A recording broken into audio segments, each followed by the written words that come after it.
Garangan wati soleh solehah alhamdulillah. Bismillahirrahmanirrahim. Nahmaduka ya ghafuru ya syakuru wa salli wa sallim barik ala sayyidina maulana Muhammadin wa ala alihi wa sahbihi asma'in nama ba'du. Ya, saya ulang lagi ya.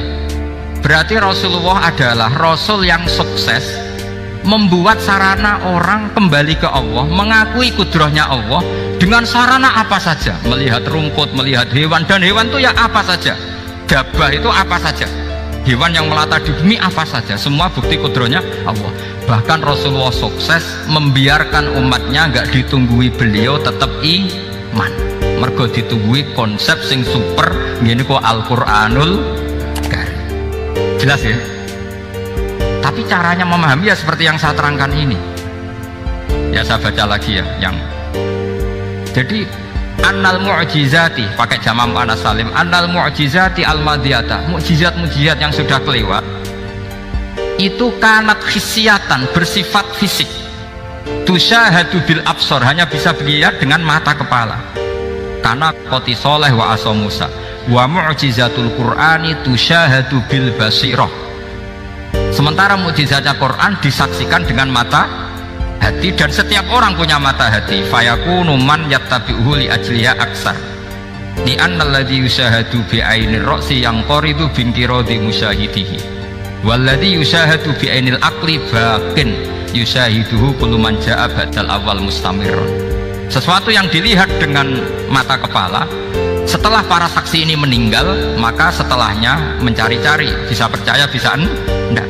Tapi mukjizat yang disaksikan mata hati, siapapun percaya dan sampai ila yaumil kiamat.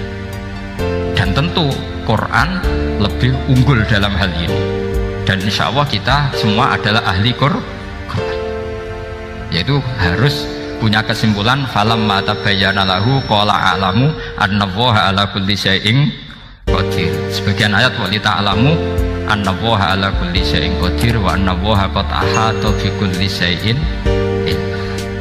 Itu kenapa mukjizatnya Quran dasar. Itu yang gampang-gampang ya, melihat nyamuk, unta, kerbau itu yang gampang. Anda tak naikkan kelas sedikit menjadi agak ilmiah. Misalnya begini, kamu ahli falak. Misalnya kamu ahli falak, misalnya kayak Batu Rehan ya. Itu pasti tahu kalau matahari dan rembulan dibikin Allah itu asyamsu wal qamaru bi bahwa matahari dan rembulan dibikin ini untuk hisab. Walladzi ja'ala syamsa diya'a wal qamara nuran wa qaddarahu manazila li ta'lamu 'adadas sinina wal hisab. Sehingga ketika ternyata betul samsiyah bisa dihitung menjadi tahun samsiyah, yang oleh bahasa milenial disebut Masihiyah.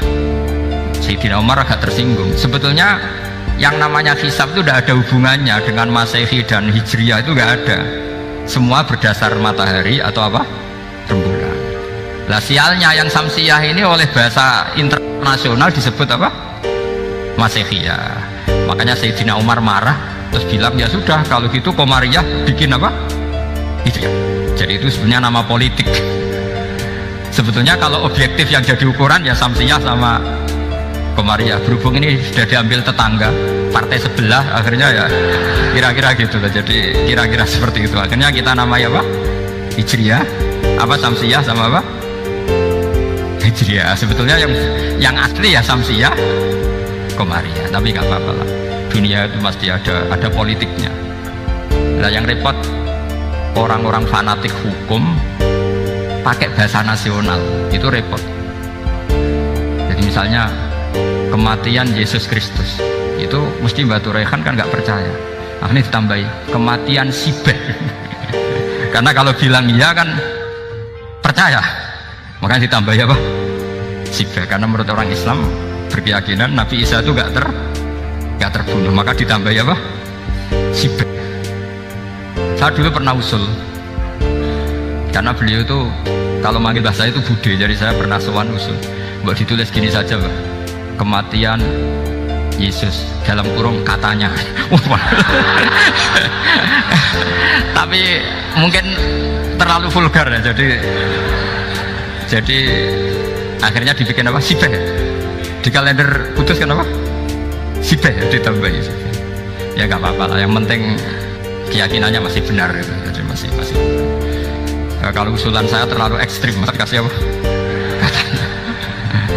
Ya karena memang begitu kan, kita berkeyakinan Nabi Isa itu gak terbunuh. Wa ma qataluhu wa ma sholabuhu walakin syubbiha lahu. Jadi ini saya teruskan ya. Ini paling masih seperempat jam ini. Kalau kelamaan sampai dolim itu ganggu kiai lama-lama ya.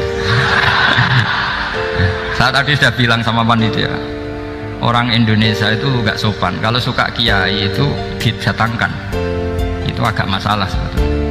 Dalam etika itu masalah. Kalau seneng kiai ya sowan ngaji, jangan sowan di dalam, itu ganggu ya, sowan ngaji saja. Dulu Imam Malik itu anaknya raja itu, Imam Malik itu seangkatan dengan Harun Ar-Rasyid. Makanya jangan berharap kalau saya gampang diundang. Bukan karena saya sombong, memang etikanya seperti itu. Jadi Imam Malik diminta datang ke istana untuk ngajar anak-anaknya Harun apa? Ar-Rasyid. Masyhur Imam Malik tersinggung terus kata bang, al ilmu yu'ta la ya'ti. Ilmu itu disowani, bukan sowan. Akhirnya Harun Ar-Rasyid minta anak-anaknya datang ngaji ke Imam Malik. Itu anak presiden. Imam Malik berani, al ilmu yu'ta la ya'ti. Tapi kalian beruntung karena saya hormat sama mbah-mbah saya di sini. Wong makom buyut saya itu ya berarti apa ya? Selatannya makamnya saya Ja'far Shadiq itu. Di situ kan ada makamnya Mbah Soleh, Mbah Maksum, itu mbah-mbah saya. Nah, makanya dulu saya ngaji di sini lama di Damaran itu. Masnya lama itu ya mungkin setahun. Karena saya memang mulai kecil di Sarang, sampai sekarang saya masih ngajar di Sarang. Tapi dulu cukup ya, karena saya kesini sudah hafal Quran, jadi hanya setor setiap hari satu juz, jadi cepat. Saya tidak punya masalah ingatan, alhamdulillah, jadi cepat hafal. Saya terangkan lagi ya, ini penting ya, masalah mukjizatnya Quran. Selama ini orang tuh mau bilang kok mukjizatnya Quran itu dahsyat, tapi nggak bisa menerangkan. Itu masalah. Makanya kita harus bisa menerangkan mukjizatnya Al-Quran dahsyat itu apanya. Itu tadi, tongkatnya Nabi Musa hanya disaksikan oleh orang yang di era itu. Toh tujuannya mukjizat adalah diakui kemudian orang menjadi iman. Lalu Rasulullah SAW beliau sudah intaqala ila rafiqil a'la. Tapi konsepnya Quran menjadikan orang yang nggak ditunggui beliau tetap iman ila yaumil kiamah. Itu yang maksud fa'arju an akuna aktsarahum tabi'an yaumal kiamah. Mukjizat saya itu cukup Quran kata Nabi, dan dengan mukjizat itu orang akan iman ila yaumil kiamah. Caranya seperti ini. Karena tadi sedahsyat-dahsyatnya mukjizat, tujuan utama orang terdikte supaya ikrar ngakui kudrohnya Allah. Lah ngono kok ngenteni tongkat sakti lah opo, cukup deloknya. Paham ya? Jelas ya?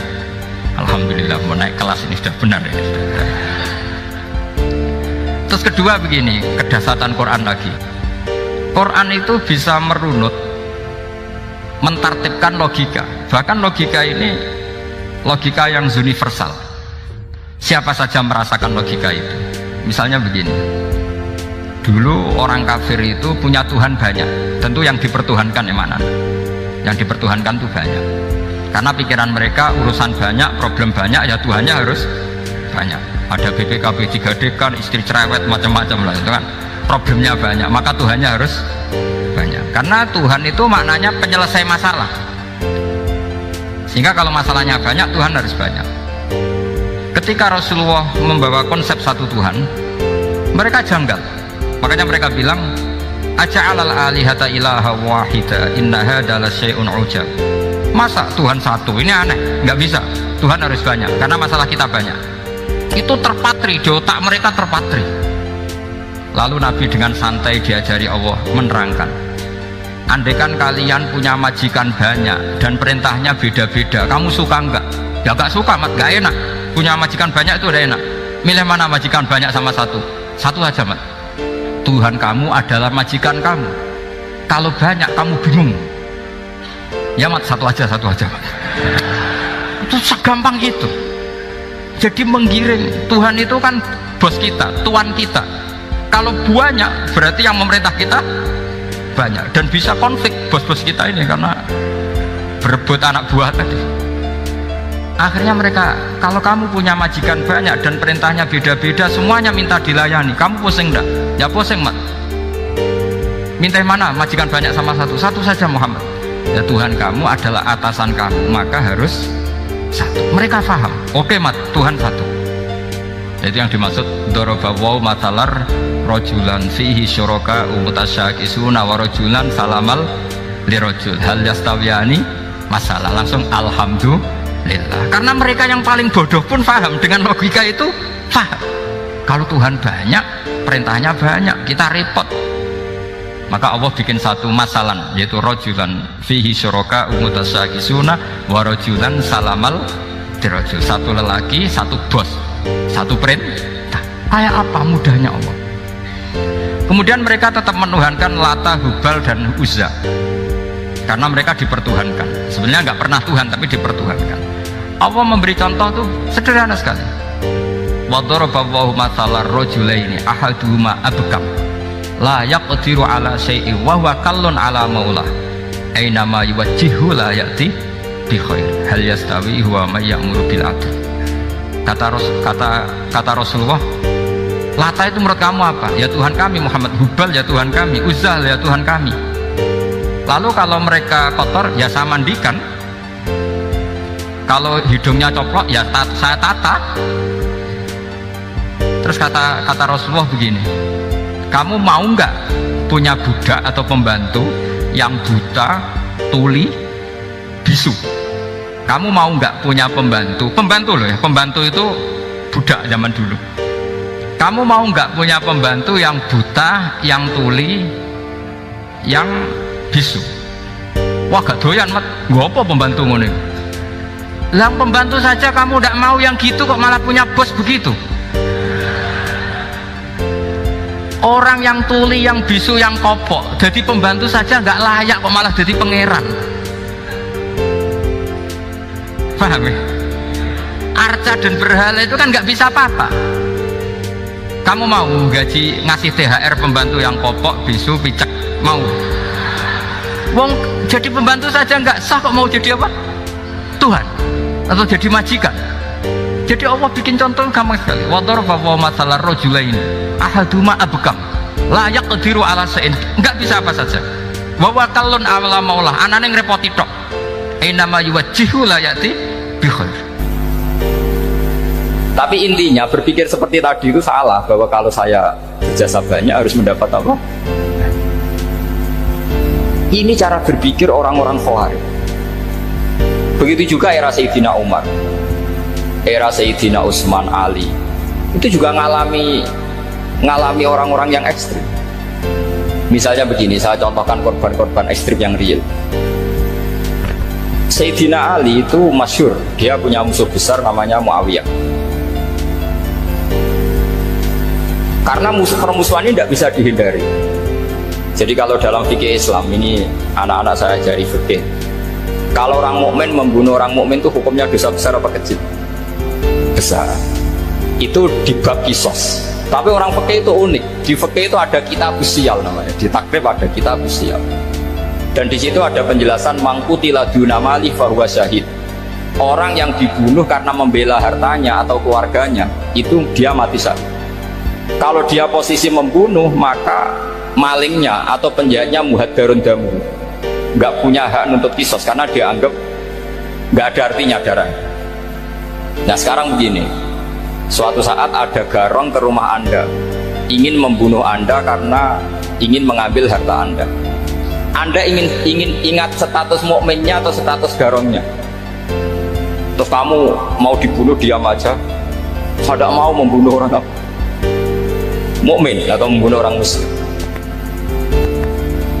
Nah, kesulitan yang dialami Sayyidina Ali seperti itu.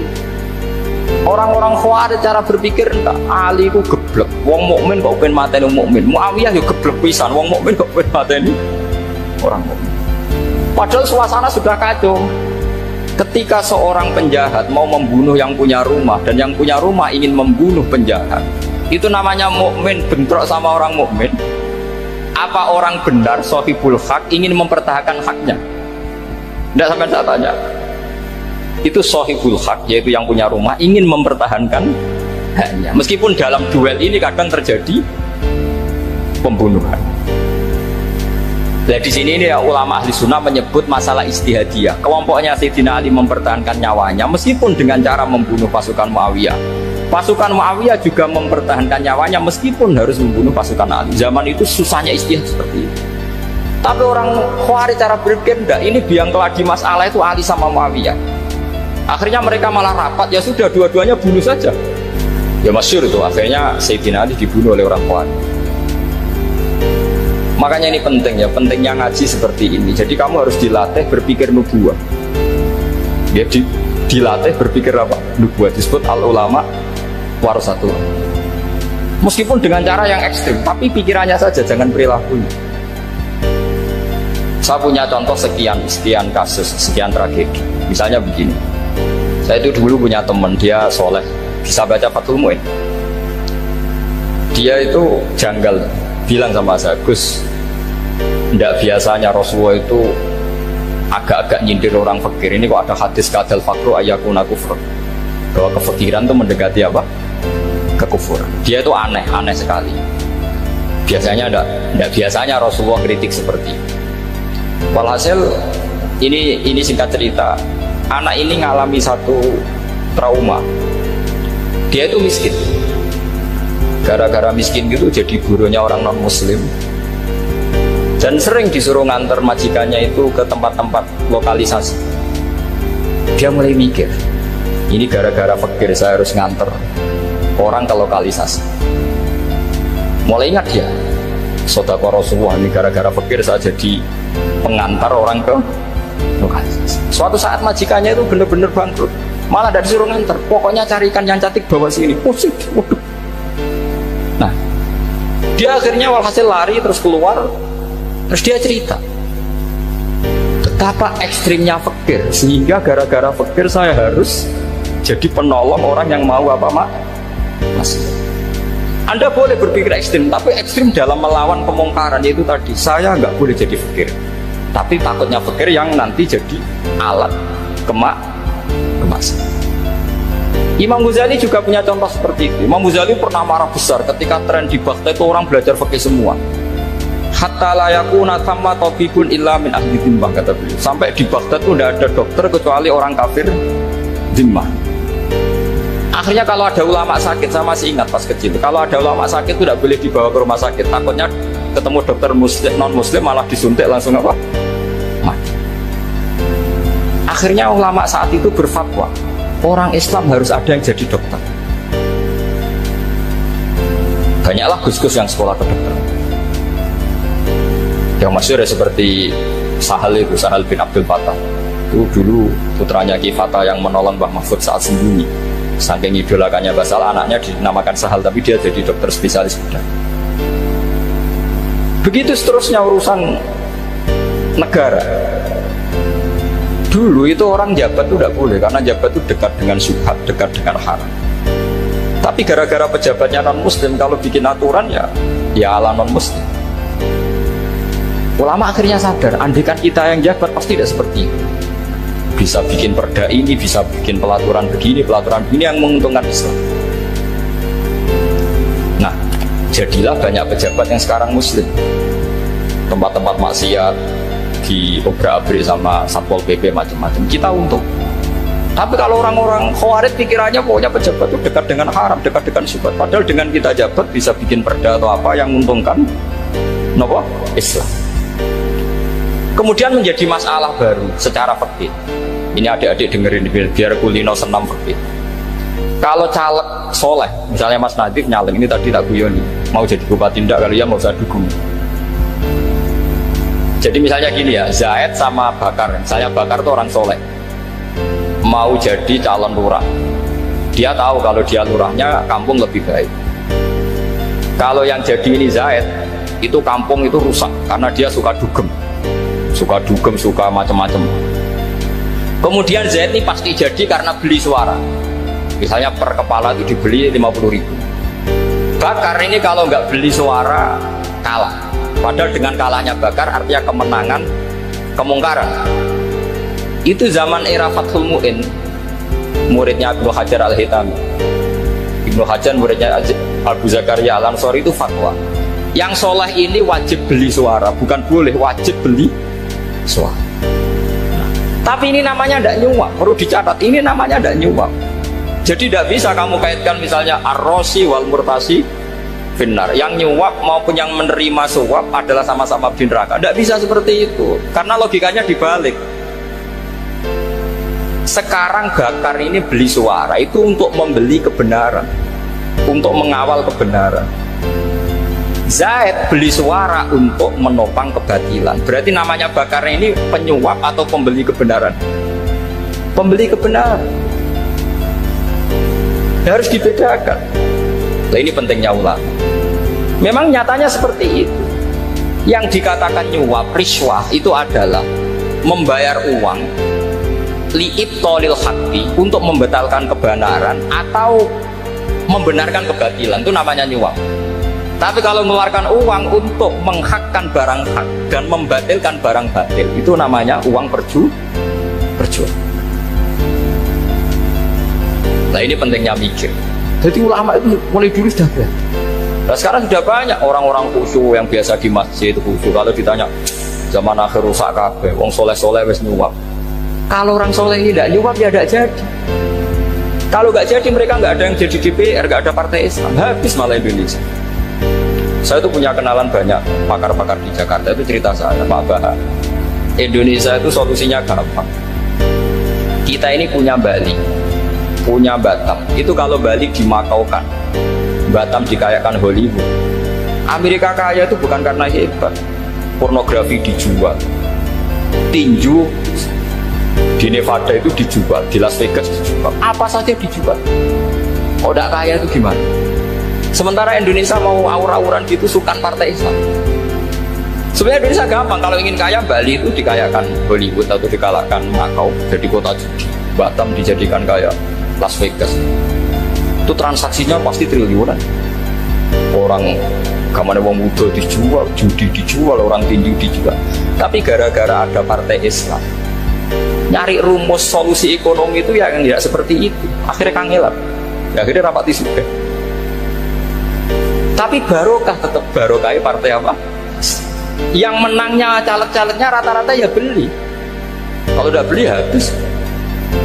Saya bukan menghalalkan nyuap, enggak. Kalau nyuap tetap haram ila yaumil qiyamah. Tapi kalau suratul masalah seperti ini kamu mengatakan suap, itu beda. Ini suratul masalah yang nggak ada kaitannya dengan suap. Asal lawannya batil ya. Kecuali lawannya sama-sama hak. Dua calon di kampung itu soleh sama soleh. Ini yang soleh bayar nggak boleh, karena siapapun yang jadi soleh itu nggak boleh. Makanya kalau cari musuh yang dolim biar halal ya. Iya, saya pernah ditanya seorang dosen, Gus, saya ini kalau baca sejarah perang Badar atau perang Uhud, yang saya tidak nerima itu satu. Kenapa setiap ghanimah harta orang kafir dan istrinya orang kafir kok disita orang Islam, dan yang perempuan jadi amat, kemudian juga digauli orang Islam, yang hartanya orang kafir juga jadi asetnya orang Islam, kok kayak garong? Dia tanya seperti itu sama saya. Terus saya jawab, kalau sampean ada garong dan kemudian bawa senpi, senjata api, kemudian garong Anda, penjahat Anda lumpuhkan, ya senpi itu harus Anda kembalikan. Monggo penjahat ini kagungan jenengan beto wangsul, karena ada milik Anda, harus dikembalikan. Wah, tidak bisa Bapak, kalau saya kembalikan pasti dipakai jahat lagi, dipakai kriminal lagi. Ya sama, kalau asetnya orang kafir dikembalikan ke orang kafir akan menjadi aset kekafiran lagi untuk menghancurkan kita. Nah, perempuan juga sama. Perempuan itu alat produksi. Jika perempuan tadi dikembalikan ke orang kafir, maka kamu menolong populasi orang kafir. Ya seperti itu. Paham? Makanya disita dalam perang loh ya, tapi dalam perang yang legal. Nah itulah kenapa amat halal. Makanya di Quran itu illa ala azwajihim aw ma malakat ayman. Paling enggak itu masih ada ulama atau pemikir atau ustadz siapa saja yang bisa memahami logika apa? Nanti kalau ulama ini sudah meninggal, orang akan mencibir Islam dengan cara mengatakan Islam itu jahat, yaitu menyita hartanya orang kafir dan istrinya orang kafir setiap kali terjadi perang. Karena pemikiran ini pasti sama-sama kutubnya sama-sama ekstrim. Jadi ini penting saya katakan. Makanya masyhur itu perdebatan Sayyidina Ali dan Muawiyah ini. Ini saya kutip sedikit. Ini ya sama-sama berpikir ekstrim, tapi ekstrim yang baik. Walhasil dalam satu kerja bakti di Masjid Kuba itu ada sahabat namanya Ammar. Ini di depan umum, ini penting. Kalau dalam ilmu hadis di depan umum ini penting karena nanti menjadi mutawatir. Beda dengan hadis yang Nabi ngendikan sama 1-2 sahabat, namanya hadis ahadi. Di depan umum Nabi guyon gini sama Ammar, ya Ammar waihak taktuluka alfiatul baghiyah. Ammar, kamu ini nasib kamu itu agak sial.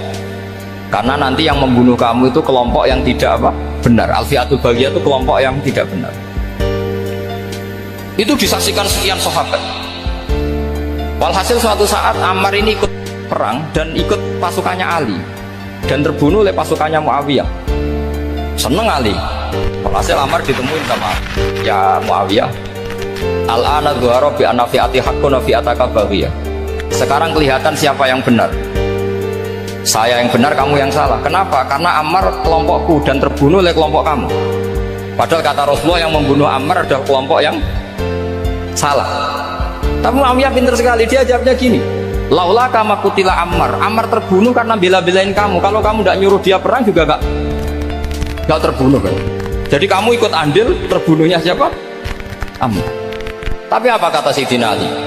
Idzan qatala Rasulullah Hamzah. Kalau teori itu Anda pakai, Rasulullah pun membunuh Hamzah. Sekarang Hamzah perang karena suruhan siapa? Rasulullah. Yang membunuh Hamzah siapa? Wahsy. Kalau teori itu Anda pakai, berarti Rasulullah pun membunuh Hamzah. Masa kata Muawiyah, atau Muawiyah diam. Jadi fikih pun tuh diputuskan lewat pikiran ekstrim. Tapi bukan ekstrim yang merugikan orang lain. Ya, kalau merugikan orang lain namanya sudah la dororo wala dirar. Dia menyalahi aturan. Makanya saya pernah ngaji di sini dulu ketika tahun kemarin. Fikih-fikih Islam itu punya rumus, itu ya gara-gara pikiran ekstrim sebetulnya. Saya pernah nyontohkan adalah orang tuh kalau sholat jenazah itu mayatnya di depan. Itu ulama fikih tidak ada yang punya alasan. Mau hanya bilang gini, hakadha wajadna salafan wa khulafan. Mulai dulu kalau nyolati mayat ya jenazahnya di depan. Kayaknya gitu saja, tidak punya alasan.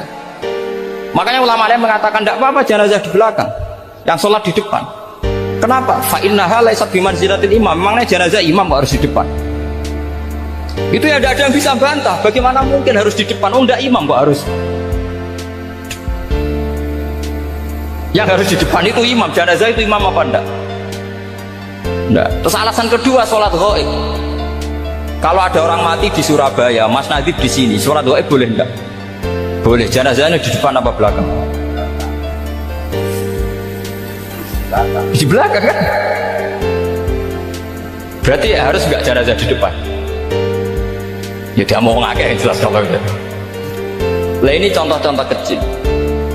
Nah orang Khawarij itu orang yang paling tidak mau menerima otak adik seperti itu. Akhirnya jadi goblok bareng tadi. Ya makanya Rasulullah pun jadi korbannya Khawarij. Muhammad, kamu harus adil.